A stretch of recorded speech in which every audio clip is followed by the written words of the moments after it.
Good day, wizards, and welcome to your second lesson in life skills. Today's lesson titled Pattern Making. Let's begin. All art starts with a single line. When you drew your first picture, you probably used lines to draw a stick figure of yourself. A line can be straight, curvy, horizontal, vertical, diagonal, or zigzag. Lines can create the illusion of movement. Lines can create or just imply shapes. Lines can also create patterns. Look at objects around you and describe the lines you see. For example, the lines on your desk are texture lines that make the desk look rough. The outline of a cloud is a curved line. Let's look at the different shapes. A shape is formed when the ends of a continuous line meet. Shapes can be open or closed. Let's look at different shapes. A shape is formed when the ends of a continuous line meet. Shapes can be open or closed. Now look at the objects around you again. Look at the desk.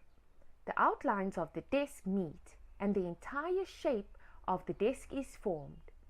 The outlines of the cloud meet and the shape of the cloud is formed. A pattern is formed when an object is repeated. In art, this can be interesting because you can repeat color, line, shape, and even texture. You can also create a pattern through contrast. For example, when you use two contrasting colors, such as red and blue, you can repeat these colors.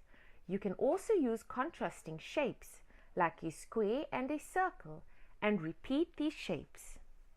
Let's look at the activity. Patterns. You will need A4 white drawing paper, 2B or 3B pencils, oil pastels and glue. Number 1. Use the pencil to write your name on the paper. Write the outline of each letter so that there is an open space inside the letter. Now use different patterns to decorate the insides of the letters. You can use color and shapes to create interesting patterns. Number 2A. Describe what a line is in your own words. B. Describe what a shape is in your own words. C. There are two kinds of shapes. Name them. D. Describe a pattern in your own words. Lines, shapes, and texture are elements of art and design.